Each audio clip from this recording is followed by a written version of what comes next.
O Senhor esteja convosco.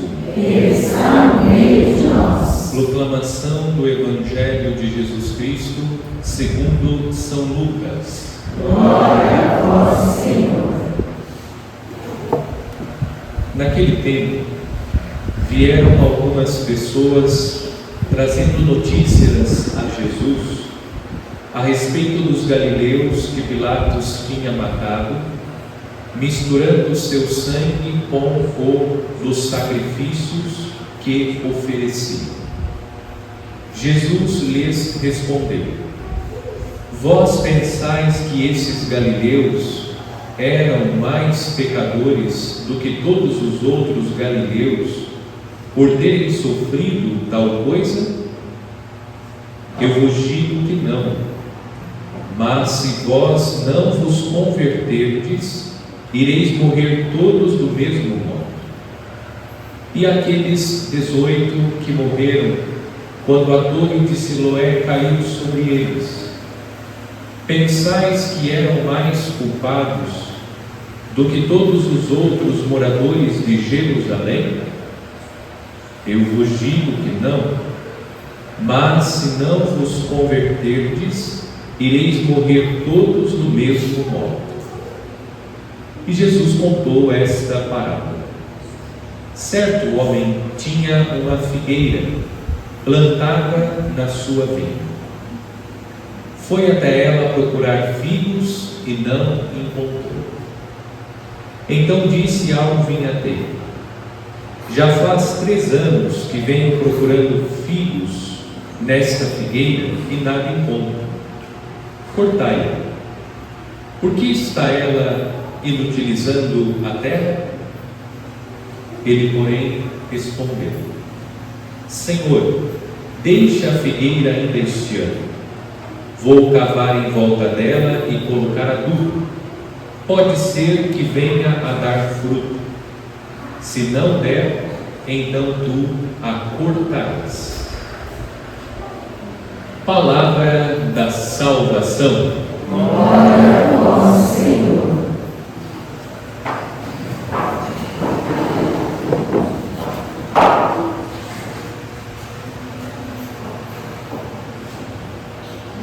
O tema proposto pela liturgia deste terceiro domingo da Quaresma é o da conversão, que é um tema que perpassa todos os domingos da Quaresma.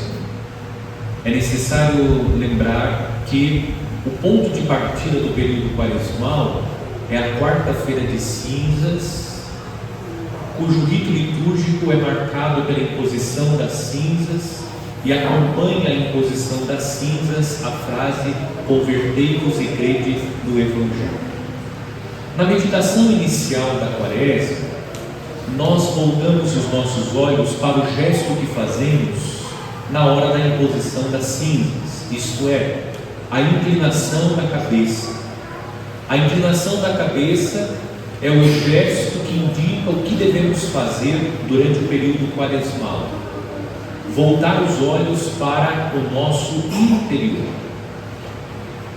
E voltar os olhos para o interior significa que nós devemos fazer um exame de consciência, identificando o que precisa ser mudado, transformado em nós. A Quaresma é um tempo favorável à conversão, tendo em vista a Páscoa litúrgica, mas sobretudo a Páscoa definitiva, a nossa passagem desta vida à vida eterna. No primeiro domingo da Quaresma, a pergunta que ficou foi: em quais tentações estamos caindo? Nós contemplamos no primeiro domingo as tentações de Cristo no deserto, e Cristo Jesus venceu o tentador, para que nós, unidos a Ele, também possamos vencer as tentações. Para tal feito, nós precisamos permanecer em Jesus, unidos a Cristo, vivendo a oração, a penitência. É necessário colocar em prática os ensinamentos de Cristo, é necessário ter como arma a palavra Deus, mas é fundamental que nós identifiquemos em quais tentações estamos caindo para lutar de tal maneira que lutando nós possamos vencer essas tentações. No segundo domingo, a cena da transfiguração de Jesus na montanha. A cena da transfiguração revela a natureza divina de Cristo, Ele é Deus, e revelando a sua natureza divina, Cristo revela a sua glória e ensina os seus discípulos que o caminho da cruz é o caminho da glória, o caminho para a vitória. E nós também ouvimos o seguinte questionamento: quem influencia a nossa vida? Porque na cena da transfiguração de Cristo saiu uma voz da nuvem, que é a voz do Pai, e o Pai disse: este é o meu Filho amado, escutai-o. A Quaresma é um tempo favorável para avaliar quem está exercendo influência sobre nós, qual é a voz que nós estamos escutando. Especialmente na era das redes sociais, nós encontramos inúmeras vozes que querem influenciar, exercer influência sobre nós. Como cristãos, o grande influenciador da nossa vida precisa ser o Senhor. No terceiro domingo, ouvindo o capítulo 13 do Evangelho de São Lucas, nós encontramos dois fatos do tempo de Jesus, duas tragédias. A primeira, os galileus que foram assassinados no templo a pedido de Pilatos. O sangue dos galileus se misturou com o sangue do sacrifício que era oferecido no templo. E depois, um outro fato é citado no Evangelho: a queda da torre de Siloé, que matou 18 pessoas. Duas tragédias. Qual é o ensinamento do Evangelho, tendo presente o tema da conversão? Em primeiro lugar, Jesus ensina, com os comentários que ele fez das duas tragédias, que as tragédias não devem ser vistas como castigo de Deus. Qual é a mentalidade do povo do tempo de Jesus? E talvez não seja diferente da mentalidade do povo dos dias de hoje. A mentalidade do povo era: a tragédia é fruto do pecado grave que o povo cometeu. Deus está castigando o povo porque gravemente o povo pecou. Esses que foram assassinados no templo pecaram gravemente.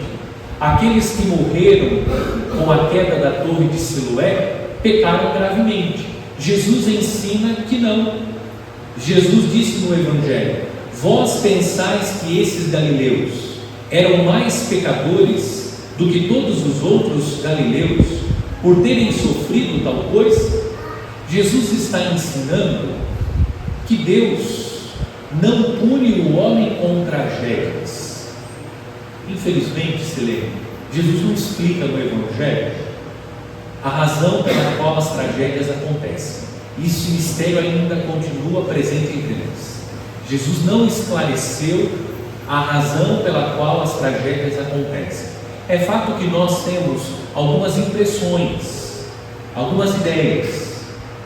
Me parece que as tragédias, não todas, mas certamente uma parcela delas, é a consequência das escolhas erradas que o próprio homem faz.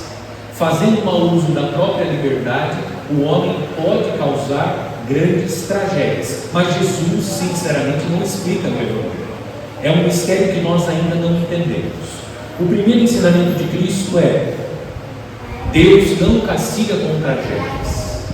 Segundo ensinamento de Cristo, Cristo Jesus está ensinando que as tragédias, elas fazem parte da vida. O fato de nós estarmos vivendo esta vida faz de nós pessoas suscetíveis às tragédias. Não são os pecadores ou os grandes pecadores que sofrem com as tragédias. Todos nós podemos sofrer com as tragédias. Ninguém está imune, isento às tragédias. tragédias. E é verdade. Nós temos notícias de pessoas que estavam na igreja e caiu o teto da igreja e as pessoas morreram. É uma tragédia que nós não conseguimos entender. Talvez faltou manutenção. Bom, não vem ao caso. O que nós precisamos saber, e este é o segundo ensinamento, que nós estamos suscetíveis às tragédias. Frequentar a comunidade, participar da missa, receber o batismo, receber a primeira Eucaristia, ser crismado, se casar na igreja, isso não faz de nós pessoas imunes às tragédias. Nós estamos, porque estamos neste mundo, suscetíveis às tragédias. A qualquer momento nós podemos ser alcançados ou atingidos por uma tragédia. E diante dessa realidade nua e crua da vida, que não é fácil de ouvir, porque nós temos essa sensação que pelo fato de nós estarmos com Deus, unidos a Deus, nós estamos imunes às tragédias. Mas Jesus está ensinando que não, que as tragédias elas fazem parte da vida. Como nós estamos suscetíveis às tragédias próprias desta vida, e esta é a realidade nua e crua da vida. Bem-vindo ao mundo real. É preciso sair do país da Alice nas Maravilhas. É necessário que nós tomemos consciência acerca da vida. O fato: crianças morrem, adolescentes morrem, jovens morrem, adultos morrem, recém-casados morrem, padres recentemente ordenados morrem. Todos nós somos passíveis das tragédias da vida. Portanto, o terceiro ensinamento de Jesus está dizendo que nós precisamos buscar a conversão. Como nós desconhecemos o dia e a hora que vamos terminar a nossa caminhada, e também não sabemos se seremos ou não atingidos pelas tragédias dessa vida, diante das tragédias que nós hoje assistimos, nós precisamos buscar a conversão. O que disse Jesus? Mas se vós não vos converterdes, ireis morrer todos do mesmo modo. Jesus não está se referindo aqui à morte, passagem desta vida para a eternidade, a morte eterna. Jesus está dizendo: não fiquem perguntando por que isso aconteceu, qual que é a explicação, não fiquem se revoltando contra Deus. Diante da tragédia, o que nós precisamos perguntar? Estou convertido? Estou buscando a minha conversão? Se eu estivesse naquele lugar, será que eu seria recebido nas alegrias dos céus? Estou preparado para o encontro definitivo com Cristo? Hoje Jesus no Evangelho está nos advertindo que nós precisamos procurar a conversão. Nós temos a tendência a adiar, a postergar, a prolongar a conversão. Identificamos o que precisa ser mudado, o pecado que precisa ser confessado, a prática que nós precisamos abandonar definitivamente, aquilo que estamos vendo, ouvindo, lendo, as conversas que estamos estabelecendo. Os grupos do WhatsApp que estou participando, que não são edificantes. E nós vamos levando tudo isso com a barriga. Cuidado, porque pode ser que amanhã ou depois uma tragédia bata na minha e na sua porta, e nós não aproveitamos as oportunidades de conversão que Deus nos deu. A misericórdia de Deus está se manifestando hoje.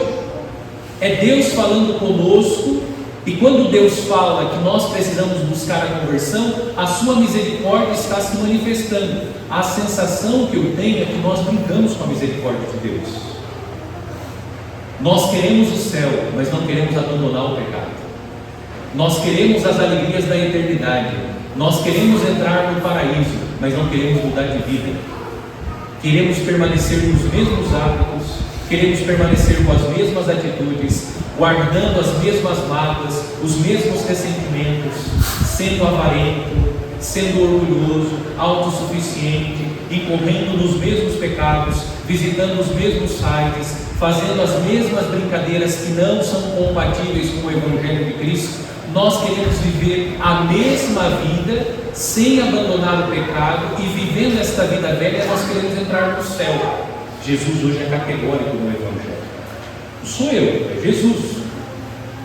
Jesus conclui o Evangelho de hoje contando uma parábola. A parábola da figueira que não estava produzindo figos há 3 anos. E quais são os frutos que Jesus espera de nós? Frutos de conversão, de mudança de vida. A conclusão do Evangelho: o vinhateiro, aquele que cuida da vinha, do dono da vinha, disse: Senhor, deixa a figueira ainda este ano, vou cavar em volta dela e colocar adubo. Pode ser que venha a dar fruto, se não der, então tu a cortares. Cortar é a condenação. Existe a salvação, mas também existe a condenação.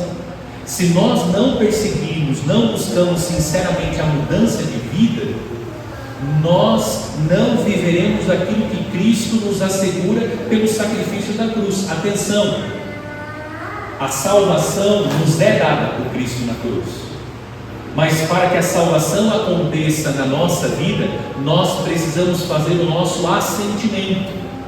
Eu preciso acolher essa salvação, e a acolhida da salvação passa pela conversão. Se não há conversão, não há salvação. Não porque Cristo não quer nos salvar, ou ainda, não porque a salvação, o mistério de Cristo na cruz, não tem eficácia, mas porque nós não fazemos o nosso assentimento. E quantos de nós católicos há 60 anos frequentamos a igreja e não mudamos de vida? Permanecemos nos mesmos maus hábitos, nos mesmos vícios, nas mesmas atitudes erradas, nos mesmos comportamentos desonestos, e vamos vivendo a vida. Depois no velório falamos que a pessoa é santa. Cuidado, eu não convido ninguém no velório. Sabe-se lá Deus o que fez o sujeito. Por isso nós precisamos buscar a conversão, a transformação de vida. E qual é o grande mal contra a nossa conversão? O grande mal é o pecado da soberba. No texto da primeira leitura, Deus disse a Moisés: Moisés, tira as sandálias dos pés. Vou traduzir aqui. Moisés, abaixa a bola. Você não está com essa bola toda. O que nós precisamos fazer é reconhecer quem nós somos. Eu tenho pregado com insistência sobre isso. Pare com essa visão infantil de si mesmo. A creche já acabou. Olhe para a realidade da vida. Nós somos maus. Nós precisamos buscar a conversão do nosso coração. Você não é bom. Pare com essa visão errada. Isso é próprio de alguém que continua calçado. Alguém que ainda não foi capaz de tirar as sandálias. Enquanto nós não abandonamos o pecado da soberba, nós temos essa visão de nós. Uma visão de que nós somos bons, até fácil nas coisinhas.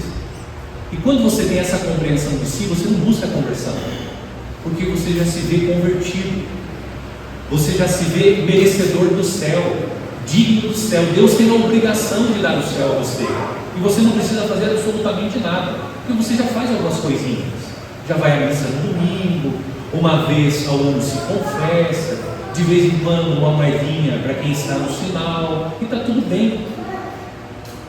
Revisão de vida. E sabe como a nossa conversão ela vai acontecendo efetivamente, sobretudo para nós católicos?